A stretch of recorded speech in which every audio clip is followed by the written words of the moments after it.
Hello, my extraordinary X-Men fans. It's Jerry Rasco, and we are here together today to look at X-Men number 4.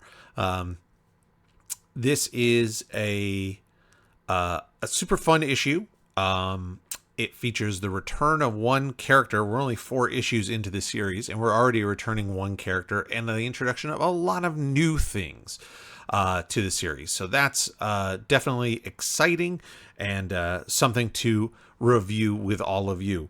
Of course, I want to remind you to hit that subscribe, like, and the notification button here on the channel. That way you don't miss any of the upcoming video series that we have here featuring these comic reviews. Not only are we looking at the X-Men, but we look at Spider-Man every week and the Incredible Hulk, and there are more to come. And do not forget, as I say every week, we are pushing to 1,000 subscribers by the end of the year. And if you are one of those subscribers, you are automatically entered for free at no additional cost, no cost to you, no purchase necessary, of a drawing of original art. That's right. One lucky winner could win this piece of original X-Men team art here by yours truly. There is also going to be a Hulk art giveaway to celebrate our series on the Incredible Hulk. And we also have our Incredible Spider-Man piece, again, celebrating that series as well. And again, more to come. So with each new series that we add to the channel, there'll be an art giveaway to go along with it. And all you have to do is be a subscriber. So, that all out of the way, let's head over to the comic and let's take a look at it together. So this is the X-Men number 4. And again, you can see we're still not calling it the Uncanny X-Men. It is still just listed as the X-Men. And as the cover shows you, this is the first appearance of the Brotherhood of Evil Mutants. Now, this is the original lineup. That name has been used by a lot of different combinations of characters over the years in Marvel Comics, but this is the OG original Brotherhood. I do want to point out this particular cover. This is a digitally enhanced cover from the color perspective. It's the original art. And I will say this in terms of kudos for whoever did this. The actual colors are what's on the original cover. So there are some errors here in terms of coloring, and they could have corrected it at the time of, redoing this digitally, and they chose not to. They chose to stick with the original coloring, the same exact hues, just redone again with obviously modern technology. So we have a vision of kind of what it looked like, or I guess maybe just a cleaner version of what it looked like. So let's point out right now real quick the coloring issues. Number 1, we've got Magneto with a purple helmet. His helmet is normally red with purple accents. There's also, this is more of an art thing. He's missing that sort of collar that he has that goes around that the cape connects to. So that's missing there. The Scarlet Witch is not in scarlet. She's in green. I'm assuming that's probably because of the how close she is to Magneto, the proximity that she is to Magneto. So if you have the red on red, it could be hard to tell, I guess, one from the other, something like that. So for whatever reason, they chose to put the Scarlet Witch in green. Now, Quicksilver, again, this is all what was on the original cover, is in this sort of bright blue and light blue. This is a color scheme that actually does stick with Quicksilver later for a long, long time. But we'll see it is different than what's in the inside of the book. And then the last thing here is Mastermind. So this is Mastermind. And in the inside of the comic, again, his cloak that he kind of wears over his clothes is brown. Now, the Toad is also brown, and so my assumption is, again, just to help separate the characters, they went with a different color. Not a big deal.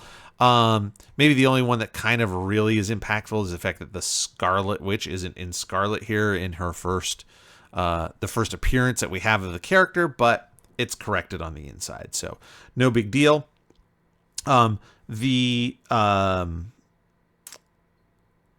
These are, of course, the first appearances of Scarlet Witch, the first appearance of Quicksilver, and the first appearance of Mastermind, and the Toad. So we've got all first appearances of new characters. This is a very iconic motif for a cover. You have your villains looming large over the heroes as if they're sort of game pieces on a board. In fact, there are many covers that we've seen over the years where they actually are game pieces, whether that's like chess pieces or something, right? And the villain is sort of playing with them as if they are game pieces. It's sort of what we have here. So it's a very iconic motif and something that we see the very beginnings of, which is pretty cool. And then the last thing I wanted to say is just the idea that we're only 4 issues in. And this is our first villain team, which makes a lot of sense. When you have a team book like the X-Men, you have a couple of options. When you have a character like Magneto, as we had in the first issue, he has to become a character that is overpowered, in theory, in order to fight off an entire team of superheroes. So you end up with a one singular, incredibly powerful character, or you can have more, maybe less powerful characters, or ones that balance against the powers of the heroes. So now it becomes a challenge as to how they battle and how they defeat the bad guys. So makes sense for us to see a team. I do think it's interesting, though, that they did take Magneto, who has a singular character I thought was very impactful in the first issue, and to put him as the leader of this evil team, as opposed to creating a brand new character. I thought that was very interesting. So it tells me a couple of things. Either one, Stan and Jack really loved Magneto and the idea, or number 2, maybe the fan reaction to Magneto was very well received, and so that's what they did. Otherwise, at this time, you would have seen, a brand new character being created. So interesting to see somebody come back so quickly. All right, let's go into the book itself. As I always tell you here, this is a PDF copy of the book, so they went ahead and scanned all the X-Men issues at the time as of 2005, and put them onto a computer DVD so that you can download those files to your PC, which is what we're looking at here. So you have original ads, you have the original paper quality. It's been cleaned up a little bit, I think, digitally. You can see just the paper is super white. But for the most part, what we're seeing here is very much the exact way this comic would have looked when it came out, which was all the way back still in 1964. So we're still talking very early Marvel days and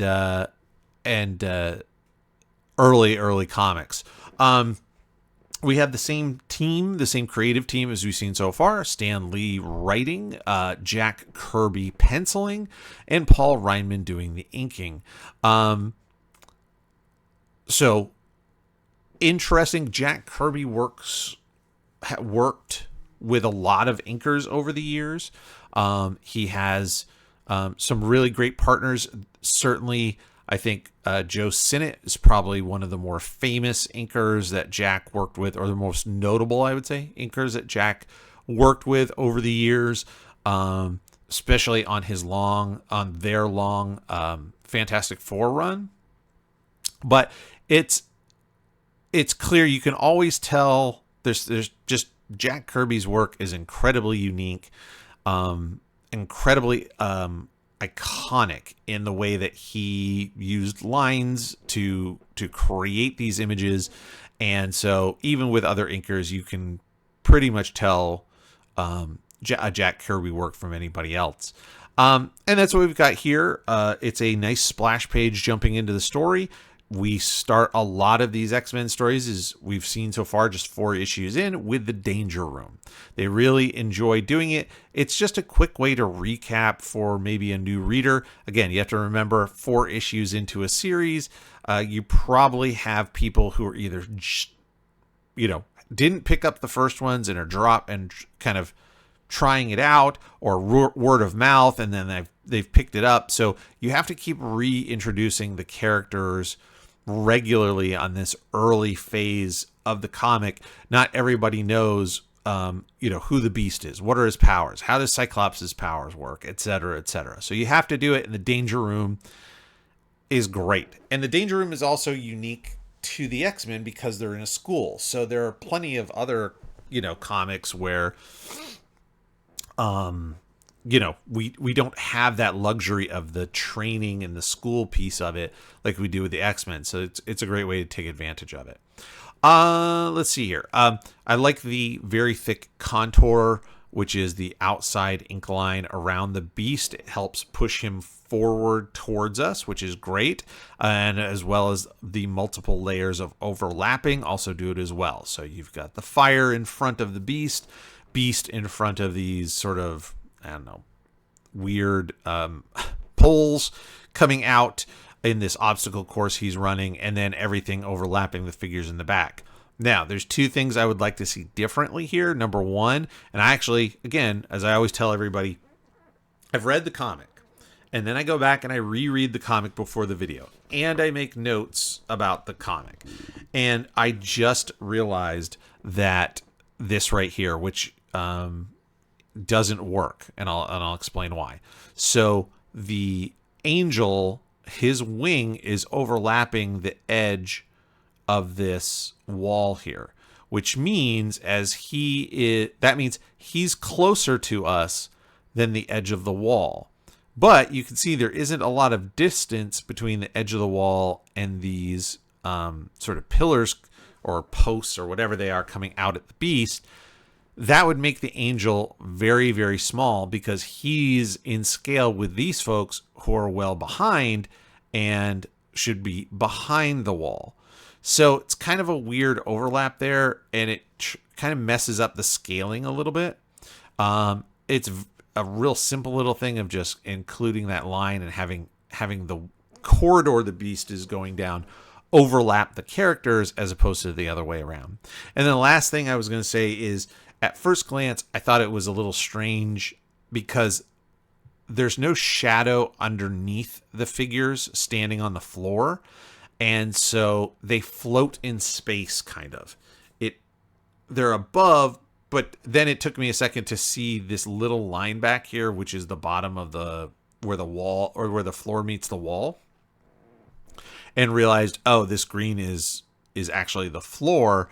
And that's where all you have to do is put a shadow underneath here, and it could be solid black, it could be hatch lines, whatever you want to do. But rendering out the floor, the shadow underneath them, grounds them in space and makes it clear that they are set out behind the Beast, that they're not just floating kind of in the air. Beast goes through his obstacle course testing and kind of fails because he makes an assumption that what was a rope was really actually paper and wouldn't hold his weight, and he falls in some water. Now, I think I pointed this out maybe in the last video. There are some continuity issues sometimes that I've noticed in these early Kirby works. And I'm going to chalk it up to a couple of things. Number one, volume. Jack Kirby was working on a lot of stuff at this time. I mean, you figure pretty much, other than a couple of books by Steve Ditko and maybe a couple of our other artists here and there, Jack Kirby was doing the majority of the work in regards to Marvel's entire comic book line at that time. Plus covers, plus design work for new characters. So the guy's doing a lot. So there are some mistakes here and there, so be it. The mistake is that the Beast is wearing gloves. Now, realistically, there's no reason he couldn't have just worn gloves that were just really big. But the idea, he has big hands, big feet. It's supposed to help visually set him apart from the other characters, but they're also different. It wouldn't be a big deal. But here's the problem. It's not consistent from panel to panel even. So we've got the Beast here. He's got gloves. He's using his feet to get out of the way. Now over here, the sleeves of his shirt are drawn out. They've colored the hands yellow, but he doesn't have the big cuffed gloves like he does later. Then you even have one like over on this page over here where he has one sleeve and one hand and then one cuffed glove and going on the outside of the sleeve. So there's just not consistency with it, which for me personally as an artist just bothers me. It's not necessarily hard to keep, especially if you created the design of a character, to keep them what we call on model. But we'll chalk it up to that and to all the workload, and we'll give Jack Kirby a pass. I really like this Iceman face as well. In the first issue or two, we saw he just sort of looked like a snowman with just a white over his face. There was no features. Well, now we're starting to see things like a nose, eyes. We actually even see dimpled cheeks when he's smiling. I like the face a lot. It's, again, we're just dialing into more of a, I guess what we would call a recognizable or more of the Iceman that we're used to. He starts out as a snowman and soon becomes an actual Iceman. So that's a nice change. This is also the first official ice slide. Even though he calls it a roller coaster, anybody who's familiar with Iceman as a character knows that he uses these slides to maneuver around, and this is the first time we actually see him doing it. He's used them for other things like he does here to redirect something thrown in his direction, but this is the first time he uses it as sort of a means of locomotion, and then the Danger Room smashes it. I also said this, the Danger Room tests are very original and unique, and again, that is something that's chalked up to the creativity of Jack Kirby. There's flames on the floor. Where do they come from? Little boxes with little igniters. These poles, it could just be a post, but he adds details and strange shapes and changes in the shape to keep them and make them more interesting, more fantastical, right? Same thing. It's a mace, but it's on a robotic arm swinging at the beast. They're dropping sort of weird, like, I don't know what these things are. I didn't know if they were supposed to be like trampolines or what, but I guess they're falling, trying to cover him. Iceman, this, again, you could just have a simple square, post come out and smash his slide. Instead, it's a sort of a thin piece of metal. There's rivets, there's circles, there's connections. All that stuff is, again, very, very unique and all part of the Jack Kirby creativity.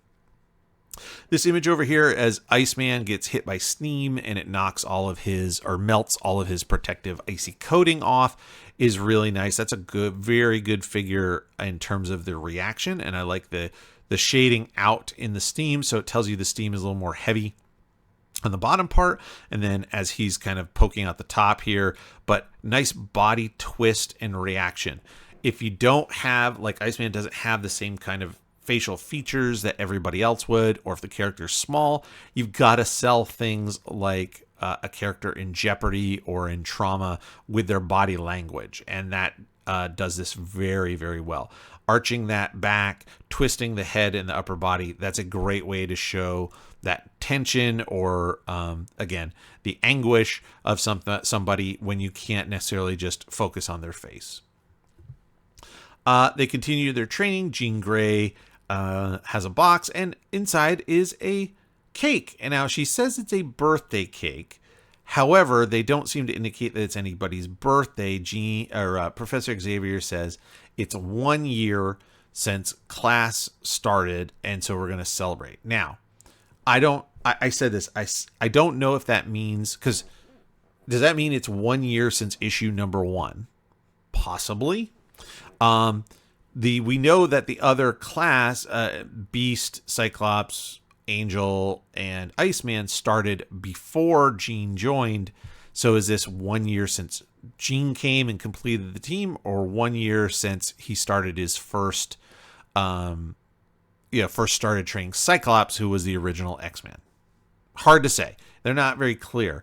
But either way, it's a nice little tip that says, hey, time has passed, and that's how you explain how the X-Men can become more detailed or more competent with their powers. This is a nice transition. I've complained about this with other series here on the channel about transitions from one scene to another that's not on a turn of the page. However, this really works in a couple of ways because it's visually tied together. We have this team here, and they are eating and celebrating together, and then you cut, and here is this other team who are not getting along quite as well, but they're in sort of similar situations, right? The Toad is kind of in a position like Iceman. You've got, and Mastermind is in a very similar position to Xavier. So it all works out. It all makes perfect sense in terms of a translation or transition, and I do like that.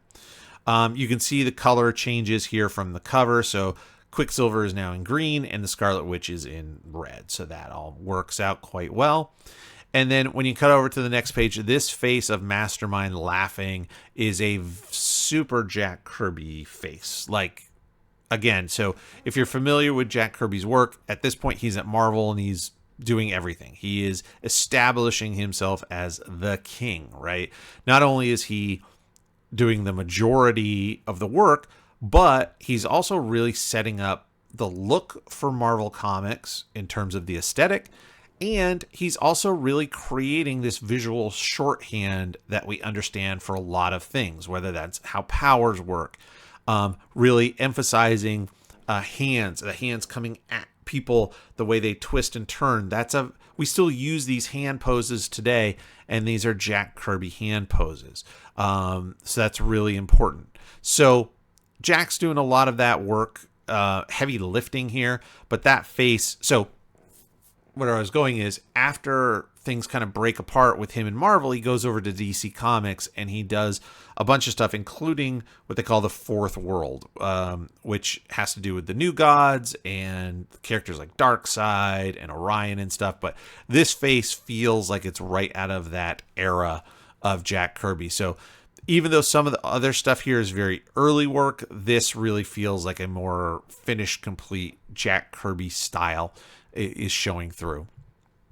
Obviously, the bad guys don't get along. That's the point, right? They're always going to, in the end, sort of turn on each other, break each other apart, etc. That's the nature of the villains, right? They can never be as successful or more successful than our heroes. Otherwise, it doesn't work.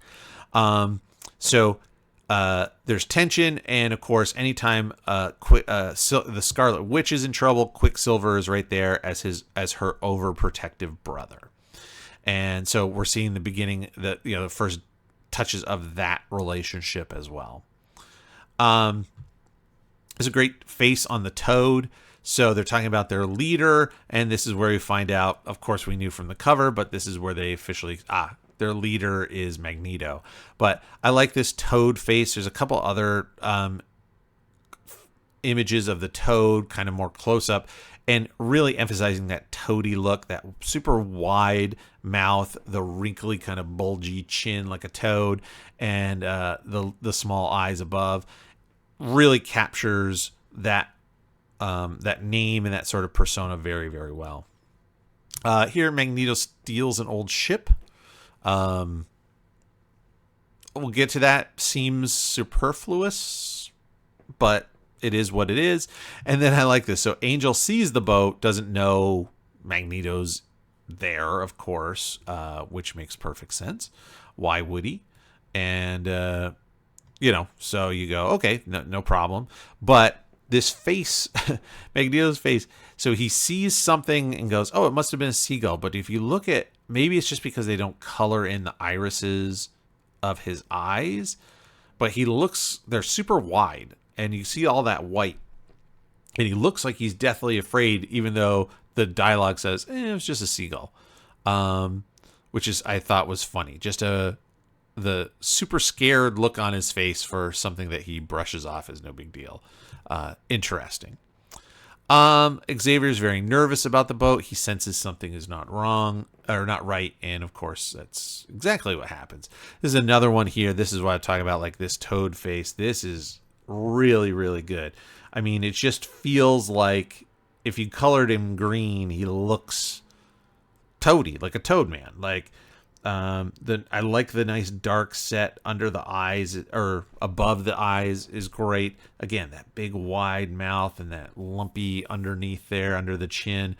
Really, really good stuff there. That's a great face for the Toad. Fits the character so well. See a very quick sort of origin of the Scarlet Witch. We don't really know anything past when Magneto saved her, but the idea was she's apparently somehow like Eastern European and was living in sort of an old-timey village. Her powers caused them to think she was a witch and they were going to kill her, and then Magneto found her and saved them. And that's how, so Scarlet Witch owes Magneto, and if Scarlet Witch is somewhere, her brother is right there with her.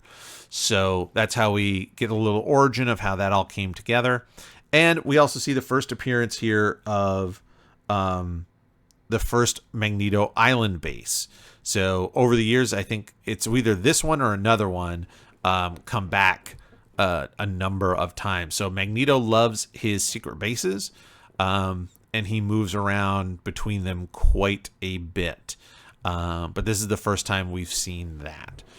And so he uses the boat and the guns on this ship, this military ship, to bomb, or I guess bombard, this small little island republic. So he's going to take over a country. That's his dream. I'm going to take over a country.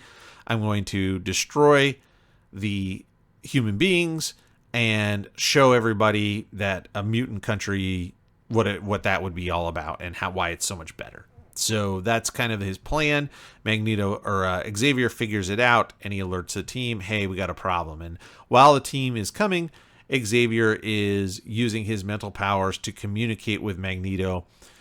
Here they call it, I think, I'm trying to see where he says it, on a mental plane. So later it's referred to as the astral plane. So a place where your mind could leave your body, and it's this plane of existence. And Xavier is so powerful that he can pull Magneto's mind there as well, and the two of them can talk. So this is the first appearance of the astral plane and how it's depicted. And this sort of does stick around in terms of the depiction, this weird sort of spacey kind of element with lots of circles and later lots of Kirby crackle and all kinds of stuff going on in there with these sort of transparent figures.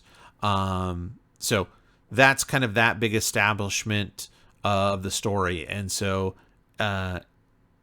Magneto tells him, what his plan is. The humans have to be slaves. We're going to dominate the world, and Xavier knows that they have to stop him. So the team is fully on board and ready to go, and that's exactly what happens. So Magneto, after bombing this country from the ship, he then marches in and takes over, and it's Mastermind with his illusion powers that makes it look like there's an army, and everybody just immediately surrenders to this pretend army. So then Magneto has to actually get people and create a real army, even though they are human beings, and that's who he's subjugating. He's gotten them to participate in his military force. So it seems a little weird. Also, this isn't established here, so this is something I think later, obviously. So this is more of a looking back on it doesn't work.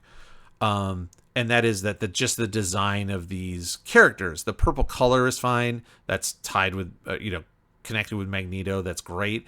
But the overall design is very Nazi-esque. I think it's pretty clear from the helmet design, the uniform designs. And we later learn that Magneto, as a child, was a victim of the Nazis and survived the Holocaust. And that's kind of what helped push him on this path. So for him to have an army that's so Nazi-esque. Obviously did not age well. So yeah. But other than that, in terms of just artwork, pretty common stuff. Lots of panels, lots of talking, but it all works pretty well. So the team arrives in this country and quickly go to action. Beast climbing up the wall, taking out a couple guards, and then the Toad strikes back. And this is a very nice down shot. So down shot is, again, in relation to the camera being the reader's eyes. So if your eyes are a camera, we're looking up, we're positioned up above the Beast, looking down at him. So you establish the ground below with very small details. The wall going down, again, any lines would angle towards that ground. That's the perspective that we're looking at. And then again, his hands being closer to us should be much bigger, which is exactly what they are. And then foreshortening, where his body is overlapping itself so we don't see the whole thing. Excellent technique. It's very well done. It clearly feels like he is hanging on. We get that sense without any question whatsoever. So it's a very nice use of a down shot, looking down, straight down at a character as if we are floating up above them looking down. So perfect stuff there. Now, this is a little confusing as well. And this is, again, I'll touch on it super briefly, but could be tied to what we now call the Marvel method. So you can see here, Beast was falling. He uses his fingers and toes, grabs onto the wall. And what it looks like to me here, especially in this hand, is that he's using his hand to pull stones out. Like he's really tearing apart that wall. And you can see these rocks are coming up from below, and Toad is bouncing along, avoiding them. Here's where things break down. The Toad's dialogue says he's bouncing the rocks down at the Beast. And then off panel, don't worry, Mastermind will take care of it. So the rocks aren't going down at Beast. The rocks are coming up from the Beast, where he's pulling them out of the wall. So that's one where to me, it's obviously very clear what Jack was going for. There probably should have been a dialogue somewhere in here that the Toad would have said something like, this guy won't give up. He's, but he'll never hit me. And then Mastermind goes, I'll show you. And so Mastermind creates the illusion that the building has turned to glass, and Beast slips and begins to fall down. Again, here's my problem. It's an illusion. So the Beast could see it and say, this looks like glass, but it doesn't change the textural, or the structural feel beneath his hands. If his fingers are dug in, you can make it look like whatever you want. But the fact is, gravity's going to pull him in. I'm going to feel the weight and know that it's not glass and not just slide. So Mastermind doesn't change anything. He just changes your perception of something. So I don't know where the illusion would really work here, but that's all right. We'll move on. Angel comes in, uses an electric cable to help take out a bunch of armed soldiers. And then he runs into Quicksilver. And while Quicksilver is definitely faster than Angel, Angel shows off his maneuverability and lets Quicksilver just slam right into a wall where he can't stop fast enough. So interesting. We see the fact that Quicksilver, you can use his powers against him, because otherwise he'd be so fast he could have taken out the entire X-Men team by himself, right? So, and then just like Quicksilver is always there to protect his sister, now his sister shows up to protect him, and she uses her powers to make the building cave in on Angel, knock him out, and then they can tie him up. So again, we've seen the Scarlet Witch's powers in action. Real quick to go back, She causes this jug of water to spill onto Mastermind. It's not telekinesis. She doesn't know exactly what's going to happen per se. It's just her power is that something bad is going to happen to the person that she's using her powers against. So it could have, so in this case, a beam collapses and debris falls on Angel. Could have easily have been the floor collapses and he falls through, or who knows, right? So that's the idea there. And then we've got Cyclops is coming in and he blasts a hole through the wall. And I like that the force of his blast as it's going also rips up the floor. I think that's very cool, and something we'll definitely see later with Cyclops as he goes and his powers develop. But I think that's so neat that there's so much force there that it pulls up the ground below it as well. Again, we see more with Quicksilver's powers. He's able to kind of hold off Cyclops, but inadvertently smashes a big electrical generator above them, which causes a distraction, right? So now there's electricity going everywhere, and now he's got to take out this big generator or they're all going to get electrocuted. So I like the framing of the electricity in the foreground and then looking through it at the characters. That's a very nice technique there to help us develop space. Things that are closer, then we have the middle ground, and even they're in front of a wall, so you have multiple layers of depth. That's awesome. And then as well, it helps us feel the limits of the danger that they're in, right? The urgency of the danger. If there's supposed to be electricity running everywhere, but we don't see it in this panel, it doesn't feel as dramatic or as dangerous. So Cyclops unleashes his full blast and just punches the generator right out of the building, but that knocks him out for the time being. He still has limits to how much power he can use, but Iceman's got his idea. He's going to use the same slide technique that he used during training, and he's good to go. So now most of the team is there, and they run into the other team. So at first it seems like the shield, the weapons that go flying around, you'd think maybe this is Magneto using them against the X-Men. No, it's actually Marvel Girl with a case of mistaken identity. She saved the Beast, and now the team is all together. Now, Mastermind uses his powers again, and we see this giant wall of boiling oil or flaming oil rushing to them. This, I just kind of laughed at this panel. One, this isn't bad. I'd like to see that face a little tighter. I understand it's through frost, snow, ice, whatever you want to call it. But it's a little weird, but I like the fact that just he has a face, so that's good. And that, of course, if anybody, Iceman would be the one who's most concerned about the fire. But this little bit is funny to me.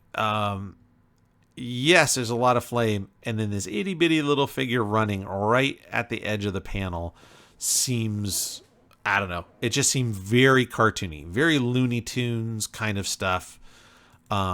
Right away, and they run, and then they get trapped. But who comes to the rescue?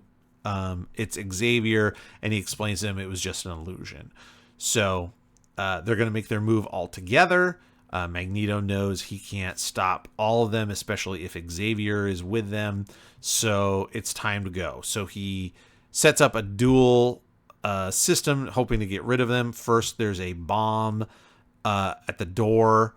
That should take care of the X-Men, and then there's a nuclear bomb that will take out the rest of the country and all the humans there. So Magneto is not just about, hey, I want to rule or I want to dominate. He's ready to kill all the humans because they're just humans. So that's his justification for it.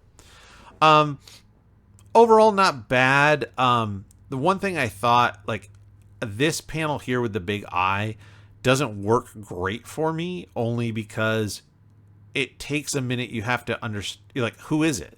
So is it one of the X-Men zooming in? No, it's supposed to be Mastermind, but I don't know that we've ever established he has this green eye to help recognize that it's his eye.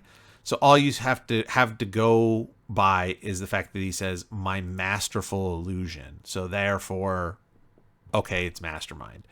I don't know how you would do that. Maybe go from here to more of a mid-range shot, more, like the ones above, where you're a little bit closer, as opposed to this long shot where we're very far away and you can barely see Mastermind's features, let alone see that he has green eyes. Xavier senses the bomb, the trap somehow before, and he cuts his X-Men off and takes the brunt of the blast. So he's not overly injured. He's conscious, but definitely injured. The X-Men burst in, and the Brotherhood all flee away. There's a couple of these here. This one here, I forgot to mention as we were going, this is a nice 1-point perspective. So 1-point perspective, all lines go back to this mysterious vanishing point at the not the center of the page, but at the center of this area here. And all of our perspective comes off of that. It's a technique that's great to use when you want a feeling of claustrophobia or closed in, right? Everything is closing into that 1 point, squeezing in, so it's a tight area.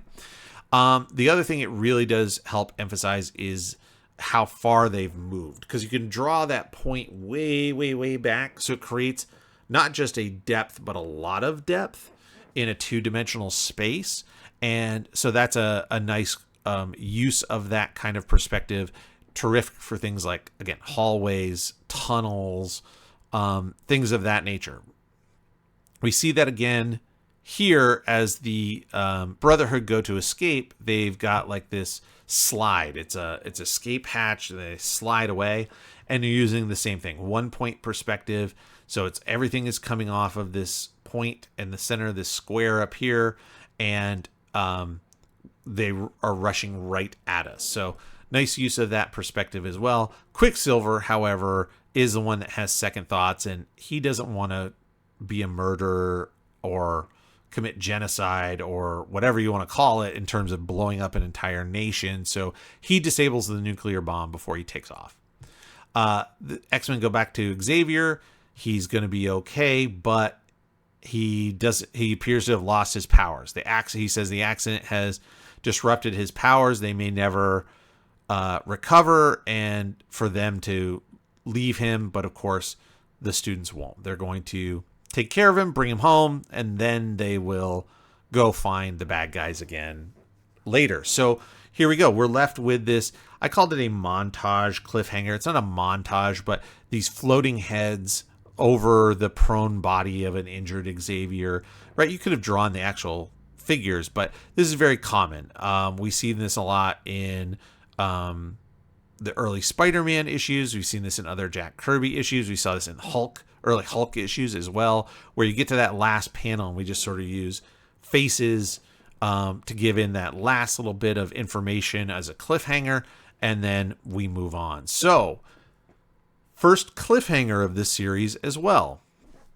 And there's the end of the issue. So, interesting stuff, a lot of things. There's some good stuff, there's some bad stuff. Let's head back over to the desk. We'll go over it all and we'll wrap things up. So there's X-Men number 4, Return of Magneto. First appearance of a lot of characters, setting up a lot of stuff. The Magneto-Xavier rivalry is building. We've seen the introduction of, again, multiple characters, the astral plane, a lot of really interesting stuff. The characters are getting more dialed in terms of personalities, power set, all these kinds of things, which is really good. There's a few artistic things that could have been, certainly a little better, but there's a lot of things that were really nice as well. So I would give this issue a very nice 6 out of 10, and that's I think, solid 6. I like the cliffhanger ending. It tells us the X-Men, we feel at this time, the X-Men are going to be around for a while, so we can leave things hanging for a month and come back in the next month and take a look and see where the story goes. So overall, solid and fun. And we'll see what happens next. So that's our story. I hope you enjoyed going over it with me. I enjoyed taking a look at this X-Men number 4. Certainly the cover is iconic. Anybody who knows Marvel lore knows this is where we see the first appearances of these characters. So this was a big issue indeed. Hope you enjoyed it. I enjoyed going over it with you. Don't forget to come back right here, same time next week for even more X-Men. Thanks.